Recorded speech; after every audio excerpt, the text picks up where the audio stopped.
What are you drinking?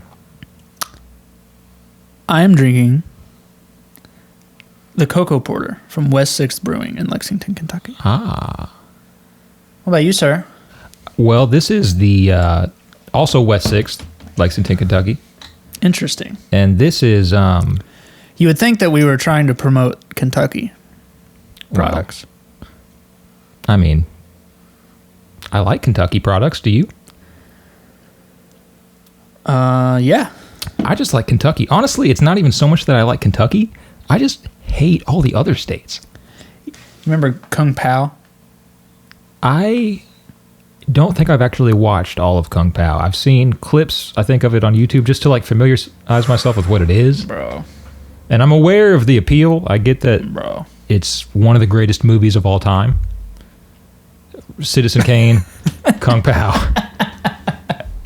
It's up there. But I haven't actually seen it.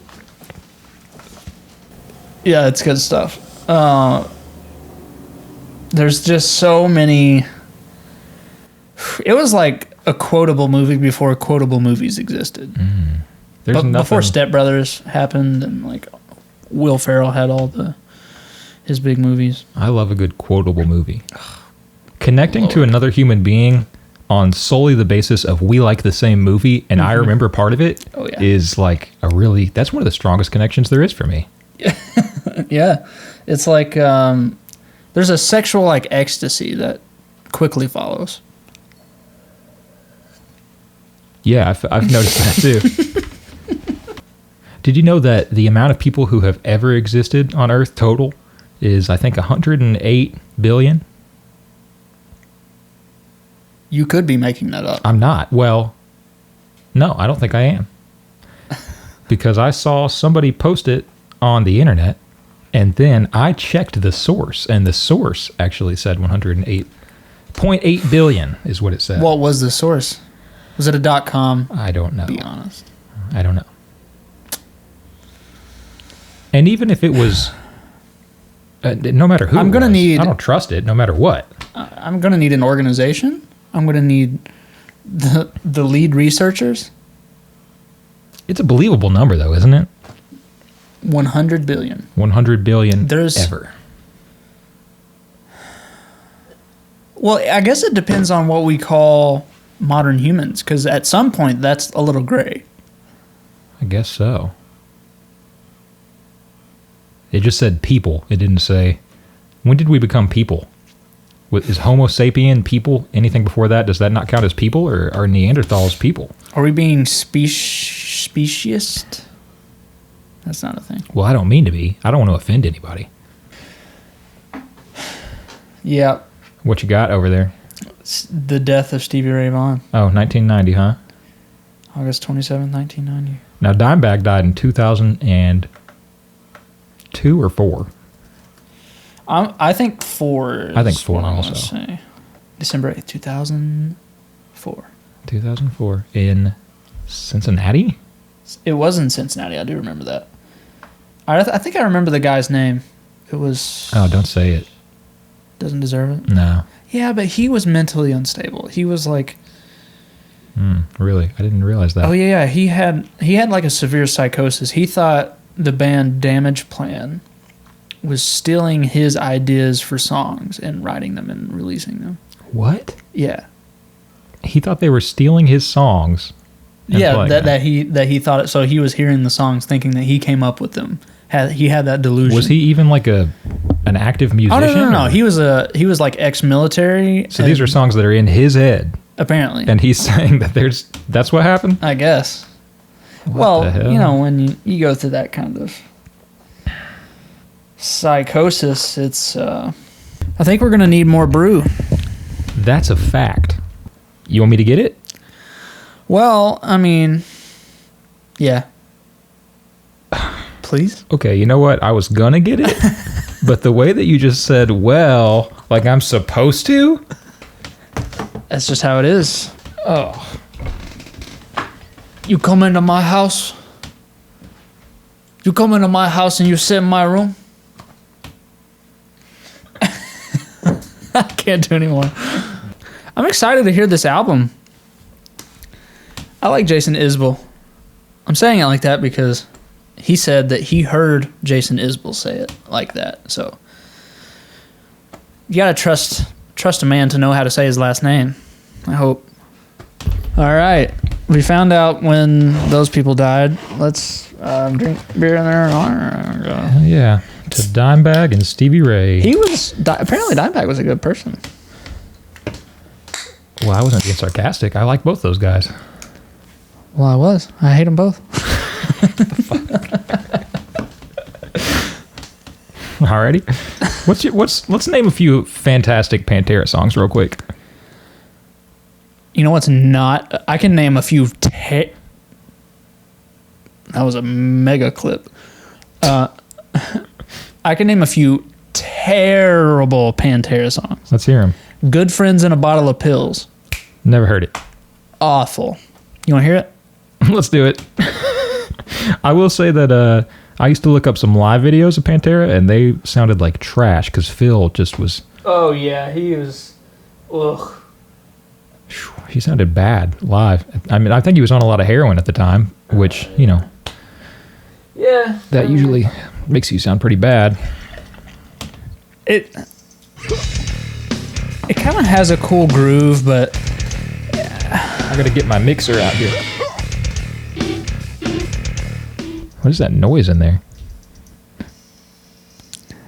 I think it's a flanger on a guitar, and he's just making, like, string noise. God, this is much... I kind of like it a little more now. Is it like acid metal or something? We should cover this.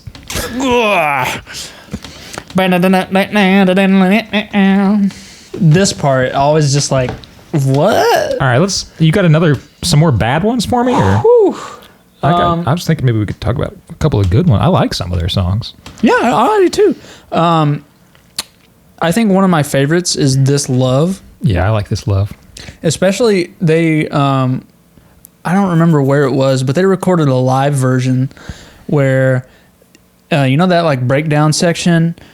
Just the one. Dum, dum, dum, dum. Oh yeah, or later whatever. in the song. Okay. I can't. That's not exactly what it is, but it's something like that.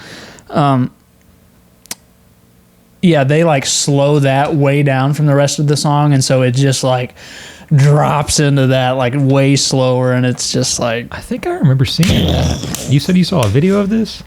There might be a video, but there's a recording like on a live album that I know of. Huh. I remember falling asleep in the car to This Love. Like I had the headphones in the car, and I was passed out, and I remember the whole family was looking at me. I woke up and the family was looking at me like, "What the? How are you asleep right now?" With donut, donut, just bah, bah, bah, and I just like loud enough that they could hear it out of my headphones. That's like Charlie. Whenever I have really loud music going in here, he just like he just goes out.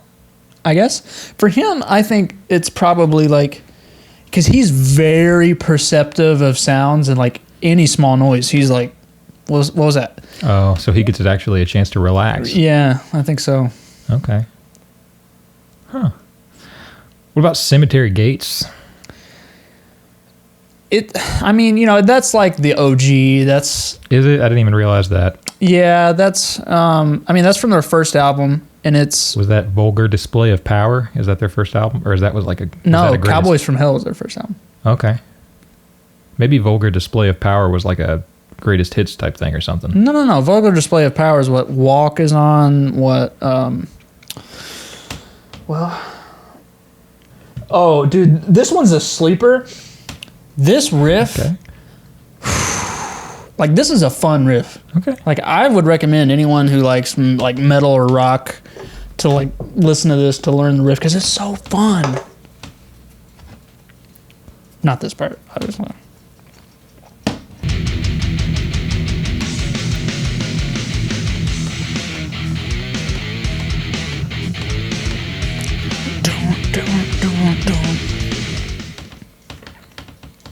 Yeah, dude, I was a big fan of Dimebag Darrell, before I knew what a dime bag was. And you were too. Yeah, I know absolutely. Absolutely. I didn't know what it meant for the longest time. They weren't really a stoner band, so I don't really understand why he was called Dimebag Darrell, but I mean, I get it. Well, I think stoners don't have to like only the Grateful Dead. They can like... Well, right. Well, I think he did kind of advertise, other than that being his name, like he had... Was he like the Willie Nelson of metal? Yeah, I think so. Like he would wear pot leaf stuff and, you know. Yeah. It's really funny when marijuana is a part of somebody's personality. Because like... It's weird that that's even possible. Well, we should probably listen to this album. Let's listen to this thing. Let's talk for a second about what it is. And I do want to mention, again, real quick, that we're drinking this Cocoa Porter from West 6th that I picked up at Al's Bar on North Limestone. Hell yeah, brother.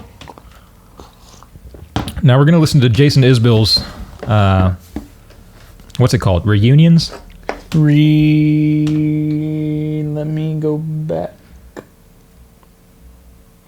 Reunions. All right.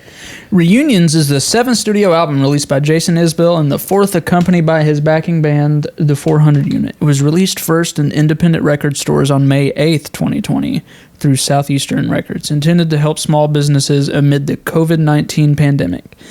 It received a wide release a week later on May 15th, 2020.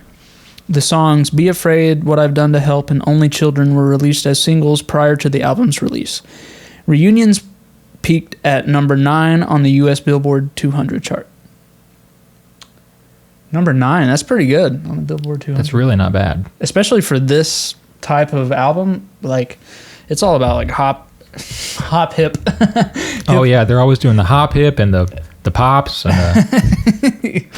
So yeah, it is kind of uncommon to see something like this.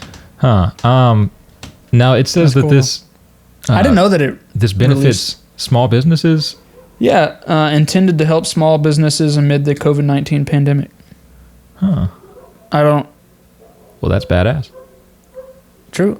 I mean, I don't. What we got? Is that outside dogs or is that downstairs dogs? That's outside dogs. Anyway, Al's Bar. Dude, what's the guy? Do you know the guy's name who works in there? Is it Brian? That sounds right. I think his name's Brian. I think it's Brian. It's just that one dude every Sean time I go in there. Yeah, it's usually him. Sometimes there's like a couple other employees, but Well, he seems really cool. he is very cool. For sure. Yeah, one day Sean and I went up there and they were in there like doing something with the registers, like cleaning some shit or something, but they weren't open because they're closed on Mondays. But he was like, "Oh no, it's cool. Yeah, we'll let you in. Just whatever you want." And then Nice. like let us in, and yeah, it was cool. Yeah, he seems really nice. 10 songs. The first song is the longest song. That's weird. Interesting. At 6 minutes and 41 seconds. Now, real quick, I like Jason Isbell. Do you like him? Have you heard enough music to say that you like him? So I do like him. I don't find myself in the mood to listen to his particular brand of, I don't know what, like style, genre, emotion, whatever. I don't know. I will say that I think he's a great songwriter, but sometimes his songs are about too like emotional stuff for me. Like sometimes I just want to listen to stuff that's not as serious. And I think that lyrically he's very intense a lot of the time. Yeah, it's very like I commend him for it, for being that vulnerable, but it is very like, this is what I'm feeling. It's very, open about that part of it. It's good lyrics, like all of it's good. Yeah, it's just sometimes a little like he's talking about painful stuff sometimes. And sometimes you want something a little more lighthearted. Right, but I really like his music. I really liked that last album. I don't know what it's called, the one with Cumberland Gap and oh yeah, and Tupelo and all those songs. I really like the entire album. Yeah, whatever. I really liked Tupelo. Tupelo is my favorite song on that album. That's a good song. It's very it makes me think of like, I don't know, it's like very relaxed, and it's he does a good job of selling that like missing home vibe. Interesting that you say that. Just because the song is about like leaving home. Are you really even aware of what the lyrics say? No, I don't. Yeah, the lyrics are when about I get like, out of this hole, I'm going to Tupelo. Yeah, just that right there tells you everything you need to know. The whole song's about leaving this shitty place and going to that other good place. Yeah. And he says, well, I mean, that's what it would be, is like missing home. Or, I don't know where he's from and if that's home, but well, he says, nobody here will follow me there, I think is what he says. Oh, right. And so it's like, I've always thought that it was kind of about him leaving this shitty hometown type place and going to a better place where no one will bug him and he can be alone. See, I thought it was the opposite. I don't really know. I mean, you might be right. But Well, maybe it's both, and that was his intention. could be. But it's a great song. It is. And honestly, I really like the rest of the entire album, too. I really like the whole album. Simmer down, Charlie. Him's dreaming. What do you think he's dreaming about? Squirrels. Dude, when we go to the park, he loses his shit for squirrels. He loves chasing squirrels. Get him, Charlie. Get him. All right, let's do it. Cheers. Reunions. Jason Isbell and the 400 unit. First time ever listening. Neither one of us has ever heard this thing at all. Ain't never done heard it. At all. At all. What have I done to help? What have I done to help somebody save me? Interesting bass. Very like staccato. And Very active. Right off the bat. Strings, it's like... can you look up the personnel on this?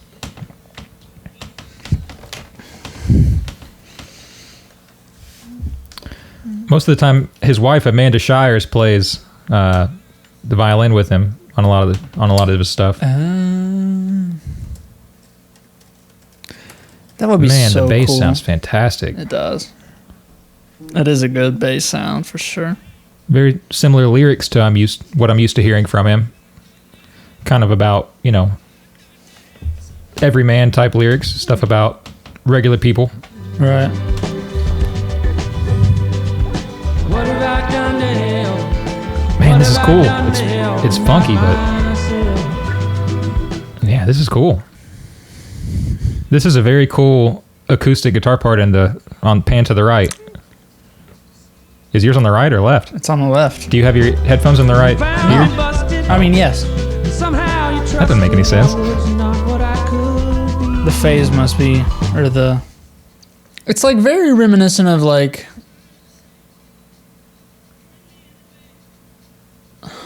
I hear Dolly Parton in this. Dolly Parton. Accompaniment-wise. Yeah, well, especially with the violin, for sure. Because, she always had really slick productions with, like, strings and all kinds of... Well, also, she had a little bit of funkier drum beats going on underneath a lot of her, like, country-sounding music a lot of the time. I done to have... Sing it, Jon Dale.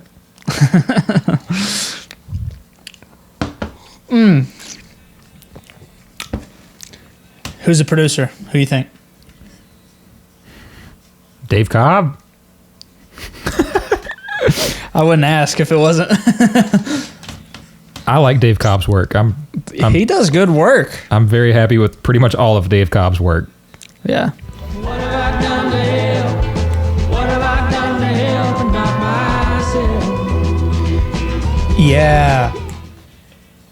And you can hear how the mix is somewhat, I mean, it's like there's more reverb on the vocals and there's more like spaciousness, but from Brent Cobb, his I think they're cousins, maybe.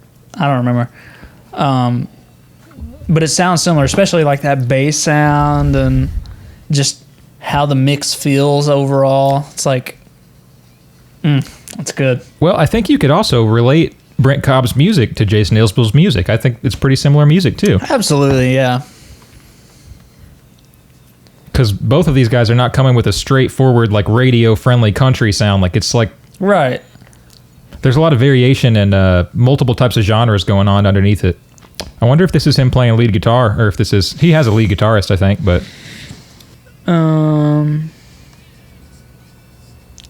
Sadler Vaden on guitars. Yeah, that's his regular lead guitarist. Derry de Borja On the bass. on keyboards. Amanda Shires on fiddle. That's his spouse. Jimbo Hart on bass. Yeah. Chad Gamble on drums.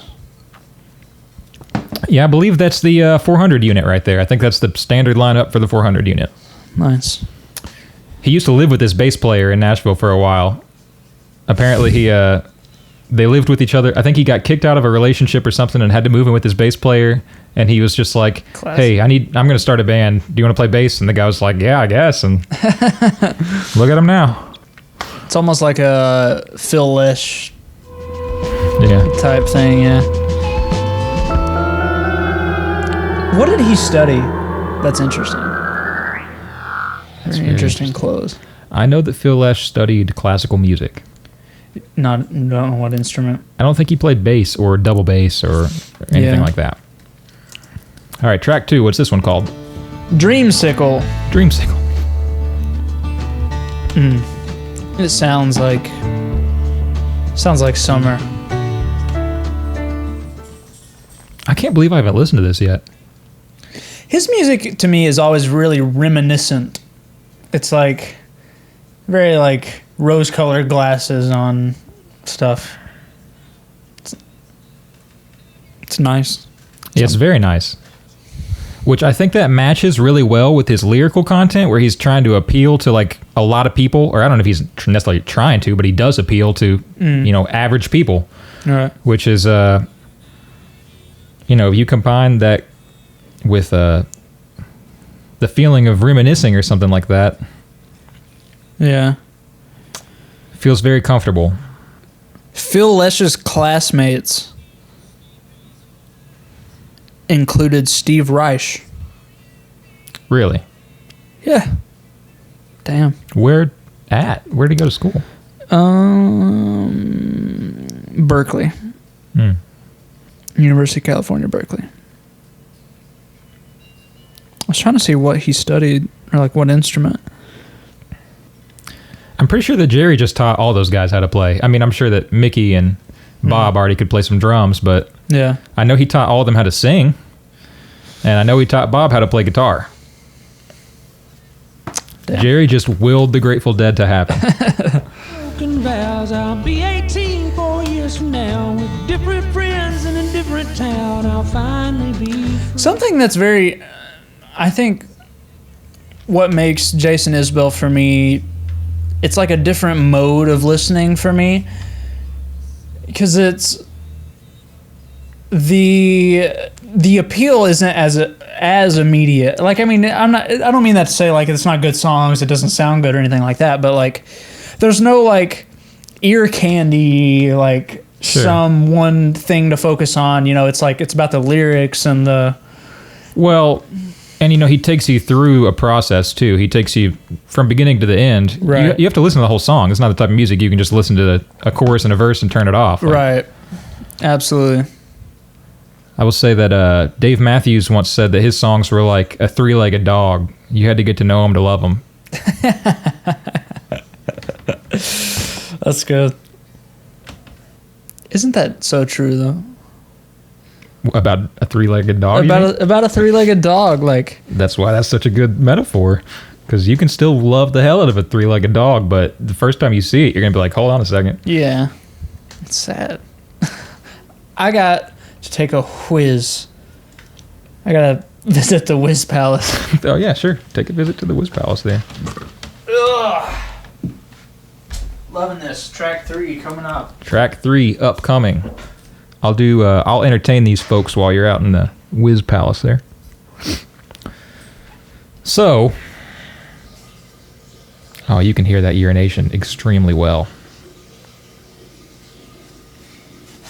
kind of hard to focus when I'm just blasted with pee here. Track 3. We got to finish. We should probably keep listening to these songs. Yeah. What's this one called? This one's called Only Children. Okay.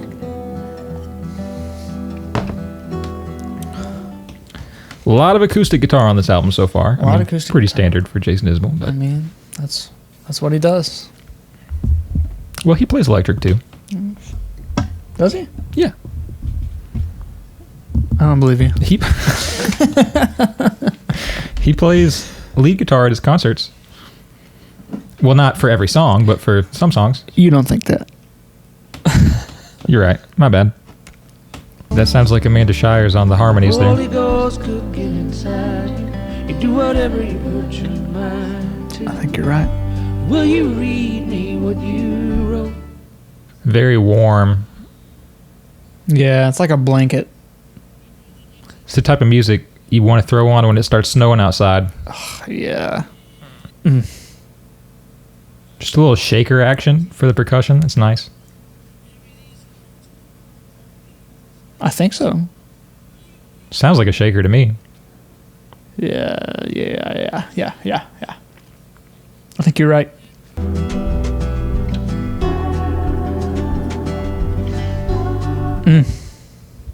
Brushes. Yeah, and the drums are subtle. The brushes are subtle, what he's doing, but that's nice. I'm definitely going to have to listen to this again by myself so I can figure out what these songs are really about. Yeah.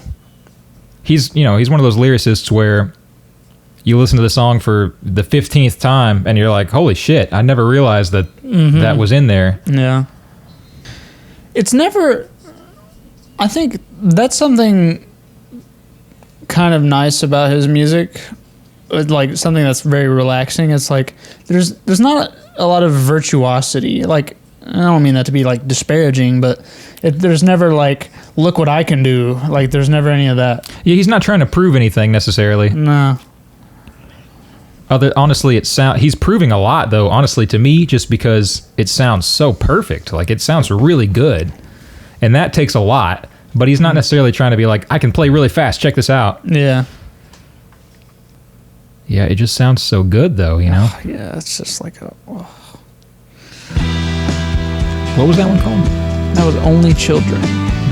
What's this? Overseas. Song 4. Track 4 from Reunions. Really consistent bass tone throughout this whole thing so far. Mm-hmm. I liked that change right there to the next section. A good instrumental change feel. The guitar sounds... It's heavily layered. There's a ton going on here. Yeah. Not an option now. Boop, boom. Boop, boom. Our love won't change. Our love won't change. Our love won't change a thing. I like that change right there. They bring more stuff into the texture. And Well, I'm just trying to hear what it is, because I know it's the guitar, but it's like I can't really tell what it's doing. It sounds like it's just like noise. I heard some slide guitar right at that one change, at that section change. I'm gonna turn it up just a little bit. Bridge. Yeah, I definitely think this dude has come into his own. Have you ever listened to his earlier albums, just him? I don't think or so. when he played with Drive-By Truckers? Well, I've listened to Drive-By Truckers for sure. I think that what he's putting out these days is extremely listenable.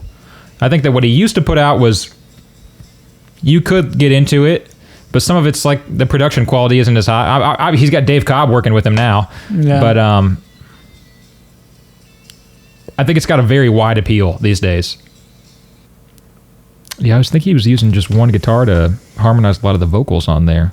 I couldn't tell if it was vocal harmonies or not for a lot of that song, but I think it was a guitar. Could be. I'm not sure. Real quick, Jason Isbell was going to be at the Moon Tower Festival this year, or not the Moon Tower Festival. What do they call it? The Railbird. The Railbird Festival at Keeneland this year. Yeah. And there was a bunch of other good bands that was going to be there too. Damn shame. It was going to be a really cool festival. It's gonna be sick. I was going to go. For sure, yeah. I remember, like, I don't often get excited by festival posters, but oh my god, when I saw that in front of North Lime Donuts, Coffee and Donuts, Lord. It was going to be really good. Yeah. And sad. Yeah, it was going to be great, and it's too bad that we didn't get to go to that. Thanks, he went Obama. to the he played at the EKU Center for the Arts when maybe we had already graduated, or maybe we were out of there. I'm not sure, but yeah, I think it was shortly thereafter. But honestly, he played at the Center for the Arts, and I don't think I was into him yet, so I don't think I went.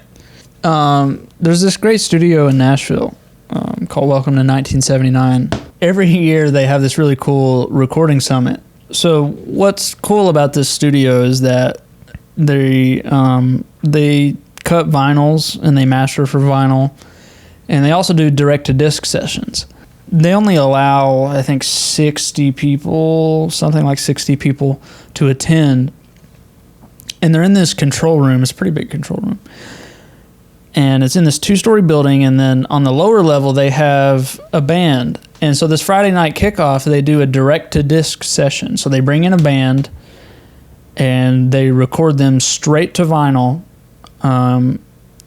and then everyone is in the control room watching this as it happens. So it's really cool to be in the control room watching a band cut something that they know is going straight to vinyl, because it's physically getting cut in there, right? So any mistake you make is not only like permanent, but like it's physically there. Yeah, like you can point to that, like you can look through a microscope and see it. Plus, like a whole vinyl, if you mess up, the entire thing is destroyed. Like you can't go back and fix this one part. Well, and that's the thing. They actually restarted. I think it was probably about halfway through the first song. They stopped, scrapped that vinyl, started over, started a new one. Really? Yeah. Which was a little unexpected, but I mean, I understand. Like, if it's going into an album, you want it to be. What did they play? I mean, I know you didn't know his songs, especially back then. Yeah, I didn't really know. It was the full band though? From what I can remember, I think he did covers. Really? What did they do with the vinyl? Did they like make recreations of it? Yeah. So they do this thing. So they cut the master lacquer during that session, and then so this is like a 3-day event, and then so you can put in orders there, and they work closely because like there's only a few vinyl cutting or vinyl production factories still working in the U.S. and really in the world. Don't quote me on that. Probably. I mean, probably. It sounds right. And they cut the master lacquer, and they send it to the I don't know what it's called, the record factory. Sounds like a name of a label or something. The record factory. Why didn't we think of that? Damn it. They do that. They send it to them, and they get. If I remember right, they get some test pressings back before you leave on Sunday. Okay. Or maybe they have the final. I don't remember. But they have it available for you to get a copy of. Right. Yeah, for sure. And now, is this something that? Did they make it available for anyone else, or did you have to be at that event to get a copy of that? That's a good question. Honestly, I don't know. Can't You Hear Me Knocking? Oh yeah, I remember that. Can't You Hear Me Knocking? Storm Windows, Heart on a String, Atlantic City. I want to hear this thing. Sway, Never Gonna Change. Suede. Anderson .Paak? Sway. Oh. That would be sick. Oh I want to hear Atlantic City. I remember that being really good. And I'd like to hear all of that. You should have got a copy of that. I know. What were you thinking? Can't you hear me knocking? I bet that was cool. Can't you hear me knocking? I remember playing that on the Guitar Hero. You remember that back in the day? 7 minutes. Damn. You want to hear it? You want to hear that one? Can't you hear me knocking? Yeah, I do. I can't believe that you didn't know him well enough to appreciate what you were seeing. Well, like I knew his name, but I hadn't really like listened to him. Sounds good. Yeah. And all their equipment there is stuff that's from like 1979 or earlier, right? well, I know the console is a 70s MCI. They have a number of tape machines, and I don't know if you know, but Mara machines, like the tape machine that they have at EKU, that's owned and operated by Chris Mara, the owner of Welcome to 1979. I had no idea. Yeah. So every year he has a tape camp too. So it's like the Recording Summit, but it's solely about working on tape. Cool. Kind of expensive. Pretty exclusive too, though. I mean, not that many people get to. I mean, yeah, fair. That's very true. And man, does he know his stuff about tape. Whew, he knows tape. But yeah, it was so fun watching the session, because at the end they were like unsure if they had enough recording time left on the vinyl to finish the song. So he was like, oh God, it was so cool. It's like peak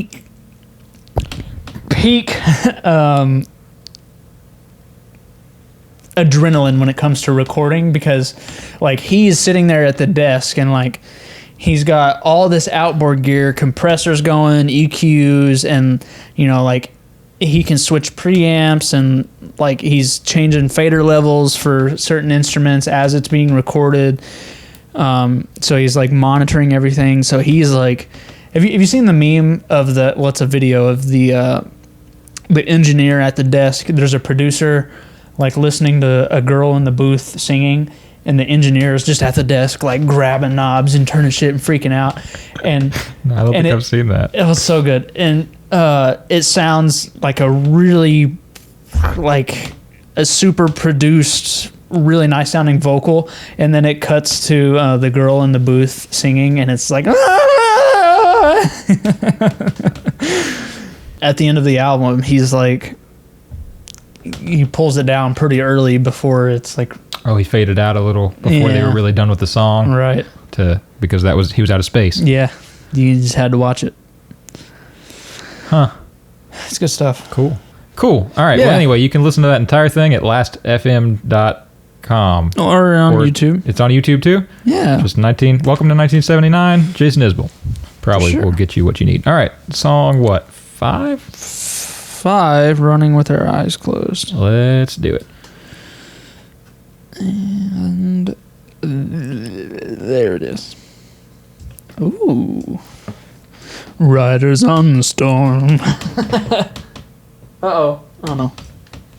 That's how it starts? That's how it starts. All right. Let's play that back one more time. Yeah. Let's see what just happened.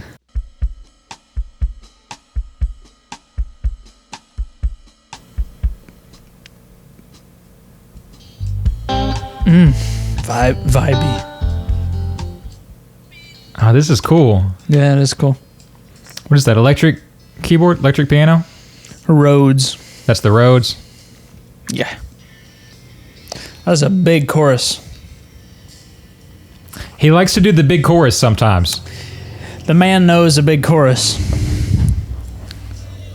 You are who you are when you're angry, when you're scared or you're sad or you're bored, when a stranger has slipped you a room key. I get like a little bit of a Fleetwood Mac vibe. Oh, yeah. And a little bit of Mark Knopfler, a little bit of Dire Straits in the guitar going on. Yeah. Definitely.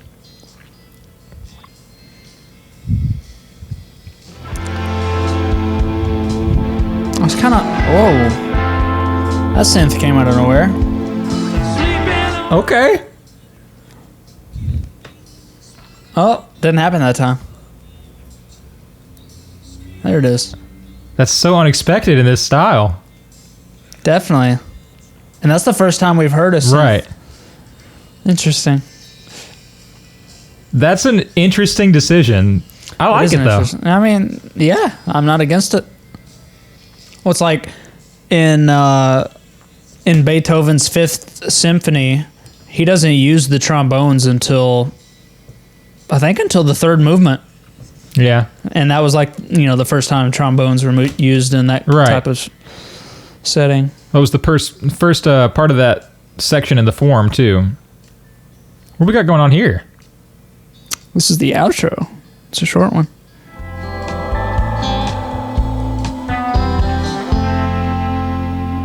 Nice. I kind of wanted more in the chorus. It was pretty much only running with our eyes closed. Yeah, just a repetition in that same line. Yeah. River.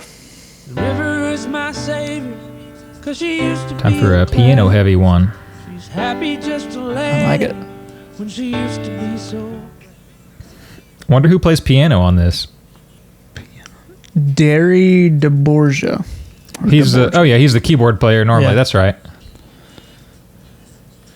David Crosby. Background vocals. David Crosby, background vocals. Yeah. On this song? I don't know what song. Somewhere on the album, though? Somewhere on the album. Okay. Cool. Interesting. David Crosby's staying active. He's been around. He's been around the block.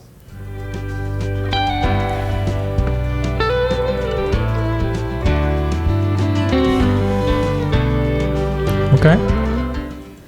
His music is very wholesome. For sure. Bring in that organ. Give me that organ. Give me that organ.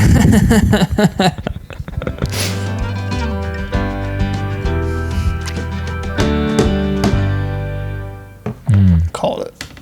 You knew it. I knew it. Yeah, it was time. That was the right time. It was the right time. It felt right.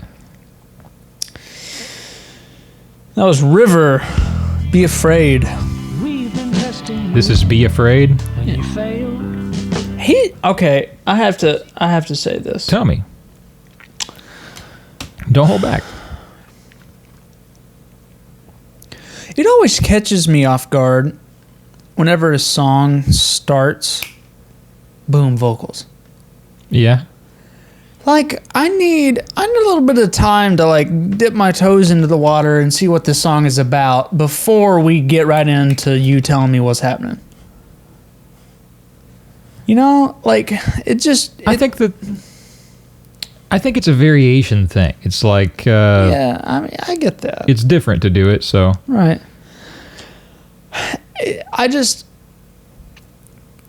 It's never been.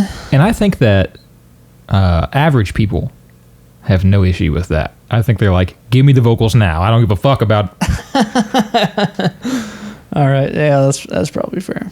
But I'm with you. I like that metaphor. It's let me dip my toe in this water first and see what I'm dealing with. All right, yeah, it's because when they start really early, like I don't even know what to feel yet. Like I can't start interpreting words, and I don't even know what you're trying to tell me, like in terms of the general mood, the atmosphere of the song. I don't know. Well, hold on real quick. Okay. This probably doesn't fit in here at all, but I just want to tell you that Jason Isbell has a residency at the Ryman. Are you aware of? Do you know what a residency is at a music venue? I guess that's where they have like standing dates. Yeah, pretty much. Something Like I think. I know Elton John. Does he have one somewhere? Yeah, like Madison Square Garden, I think. I know that Billy Joel has one at Madison Square Garden. That's what it was. I get those names confused.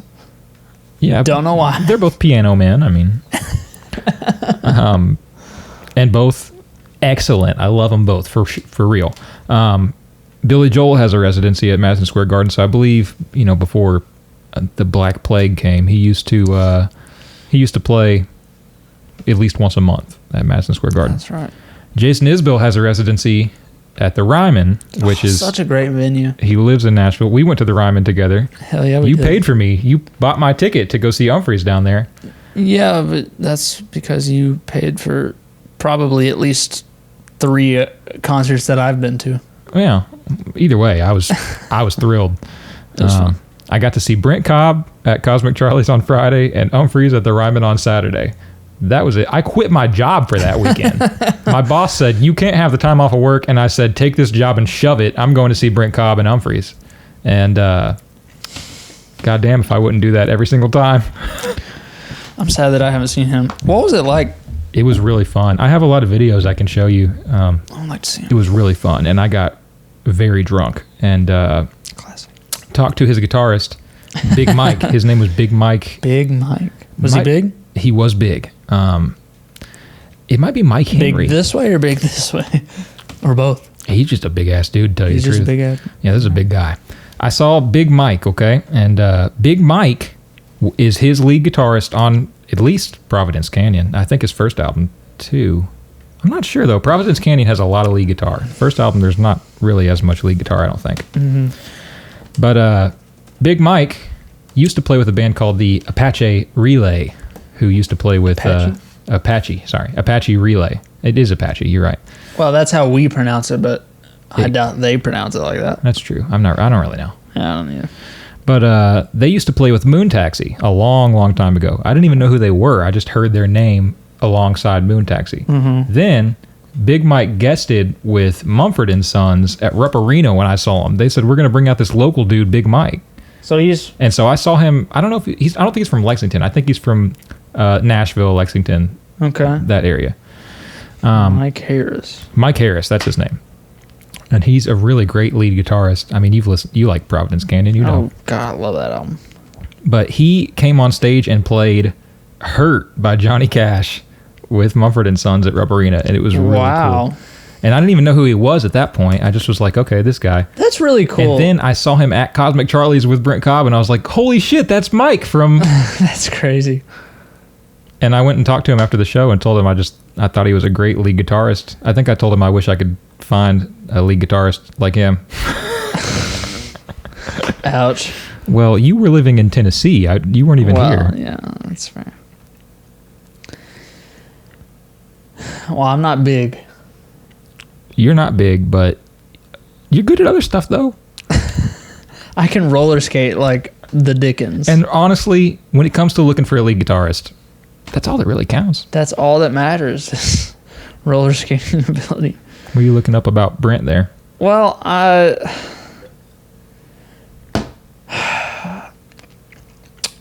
the search returned something about Mike Harris in this article, but there's a lot of words here. And that's too much. That's too many words. Like, God, that's at least 1,000 too many words.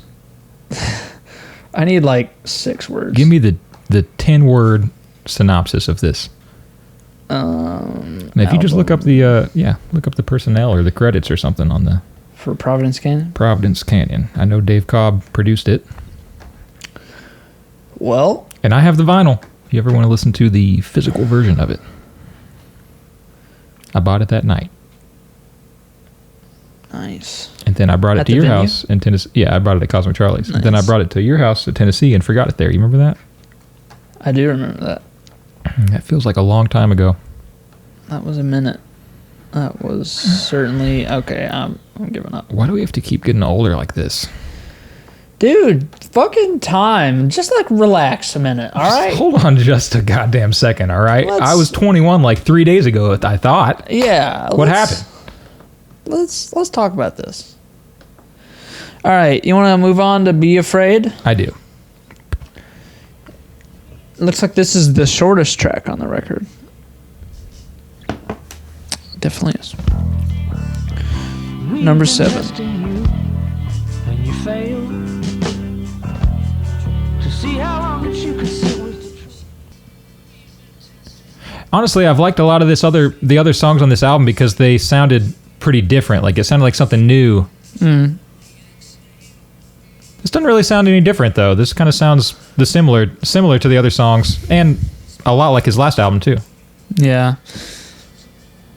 And it's probably one of those scenarios where unless you're like reading the lyrics and really like...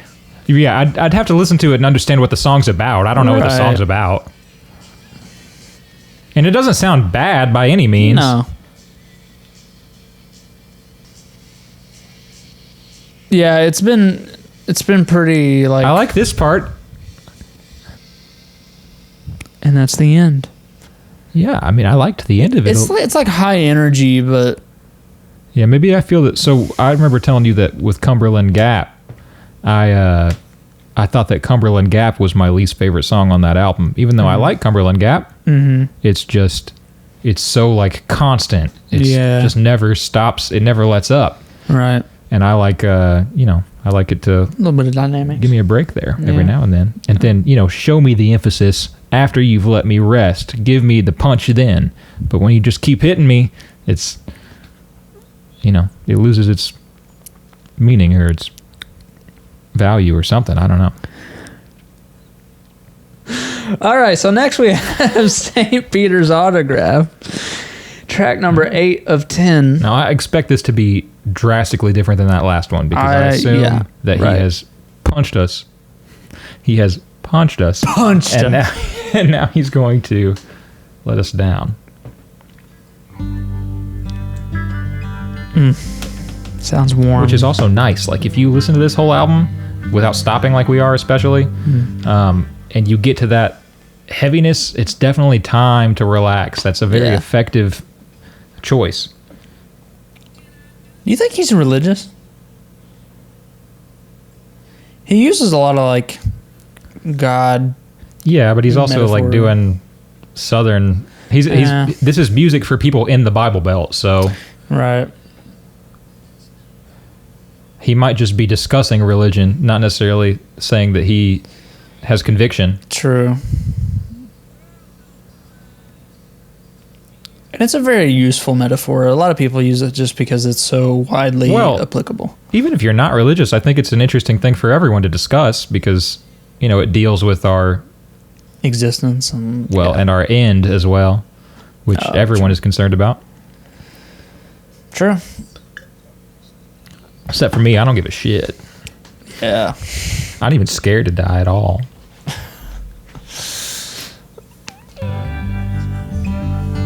There's no shelter from the rain, and I can't comprehend. I like that electric guitar tone a lot. A little tremolo on there. Yeah, heard a lot of tremolo on this album. Right. He uses the probably his electric guitarist for the most part. He uses his effects in a very musical way. It's pretty reserved, yeah. Sure, he's doing his job. Just reverb and tremolo, some slapback, but I mean, a lot of that could just be post, like mixing stuff. It's definitely a good repose from the previous song. Which is intentional. They definitely did that on purpose. Oh, yeah.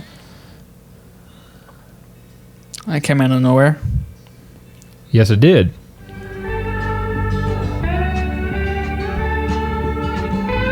Will slide guitar sound like to you? But not actually sliding it? It sounds like a slide guitar, but not sliding it. There was a slide. Yeah, actually, I think that's good. That's an interesting idea to use the slide, but not slide. I liked that one.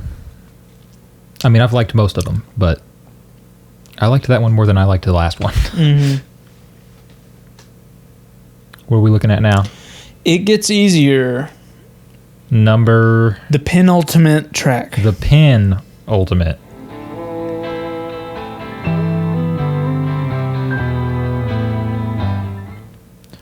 This guy's talked about drinking a lot. I've noticed he's talked about drinking a lot. Drinking? I like the lyrics, though. Not bad. I like that sentiment. I like this. It's definitely not that different than any other Jason Isbell songs I've heard. Like, I've heard songs of his that sounded a lot like this before. Yeah. But I like it. And I like the lyrics, too. Yeah, I definitely like the subject matter for sure.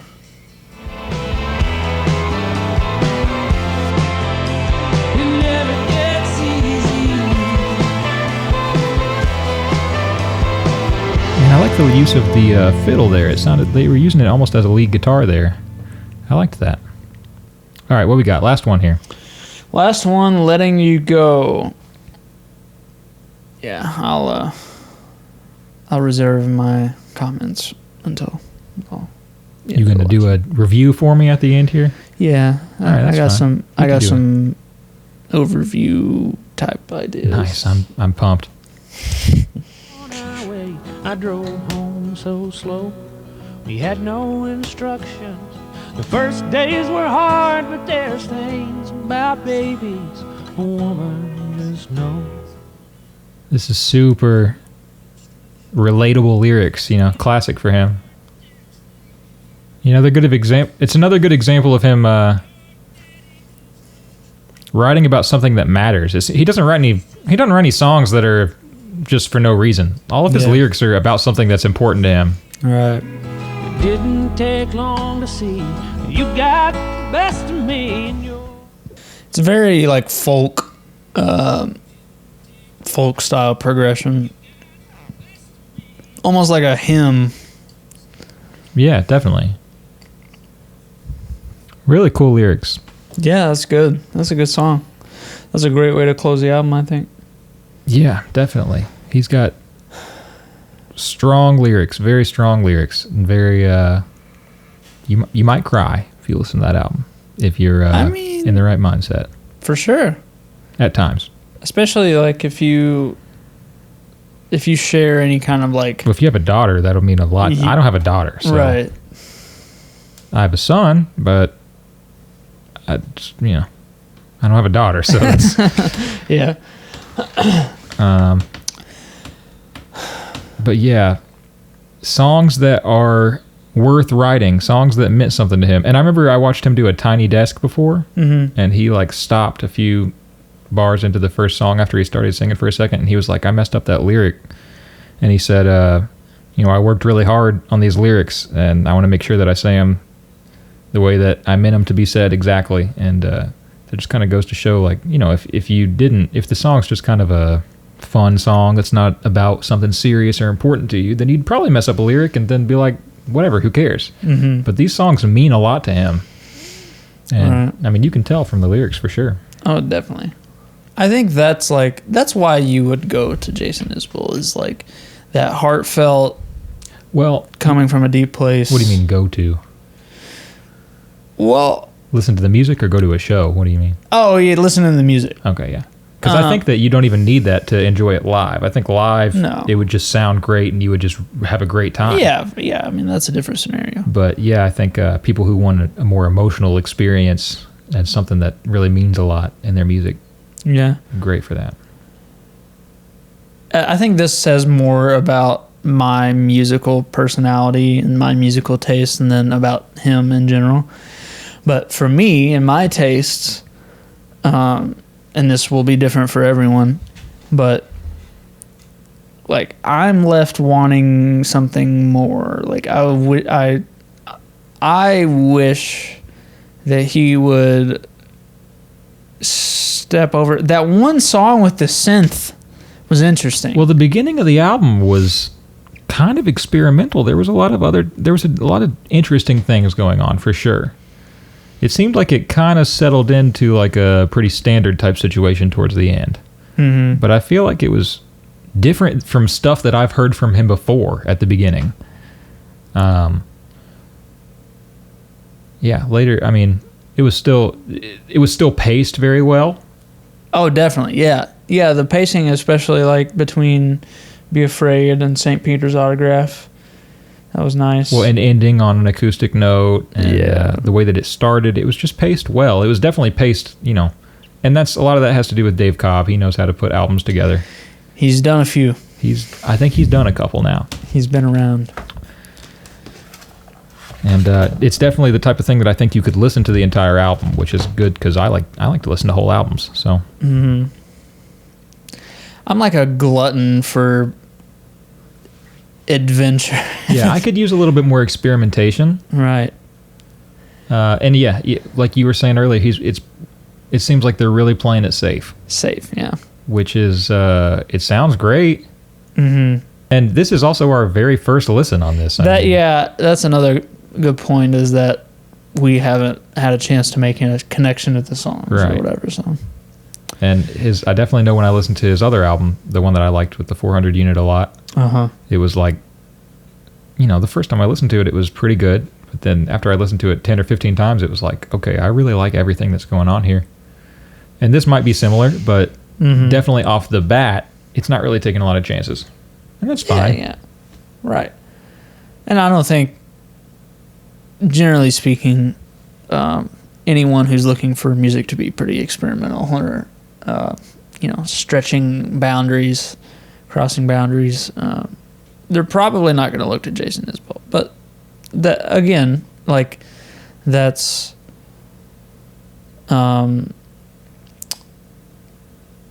the inverse is also true. If you want something that's comfortable, it's like reminiscent. It makes me feel like home, like just wrapped up in a blanket.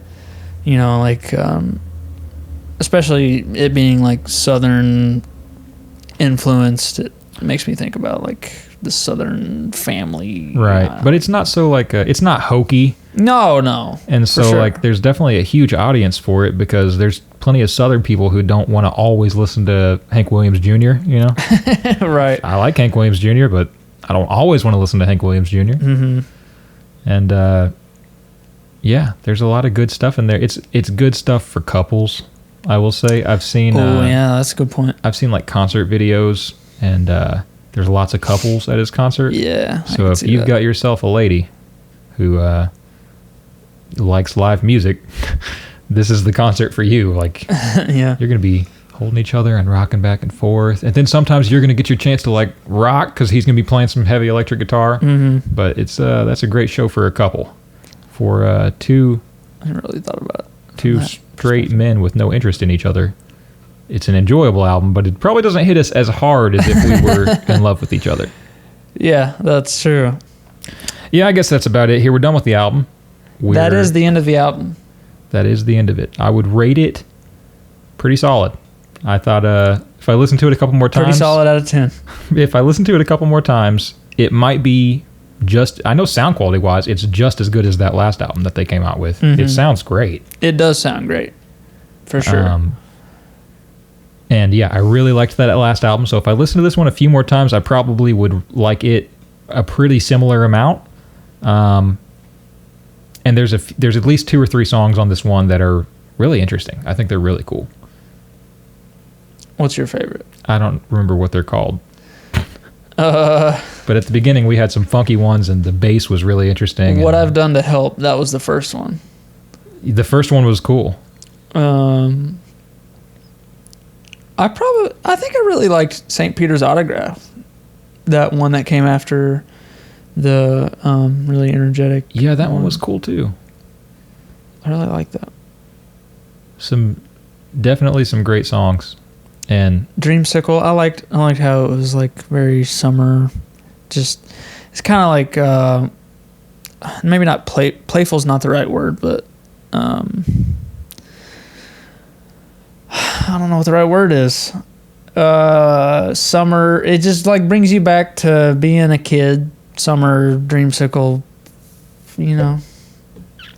like me and my parents used to go to the lake every summer, and we'd stay on the campground, and the campground had their own store by the beach, and it was like just a basic grocery type store situation. Sounds like a great place. I've been to a lot of places like that. Those are usually great places. Well, they had ice cream, and that was like the highlight of my childhood. It was getting to go to the Zilpo campground store and get some ice cream. Good shit. Hell yeah. Hell yeah, brother. What happened to us? We are so old and Ugh, God. stop it. Don't do this to me. Well, this has been fun. Well, it's been great. Been real, been fun, but it ain't been real fun. I had a lot of fun. Well, I didn't, so I'm fired. Are you firing yourself? I'm firing myself. Well, It was a good time. that puts me in a tough spot because Yep, figured out. Talk to Charlie. Charlie will probably take care of this for me. Hell yeah, let's get some food. I'm hungry. I'm You hungry want to as get well. some food? Let's get some food. All What do right, you till think? next time. See you around.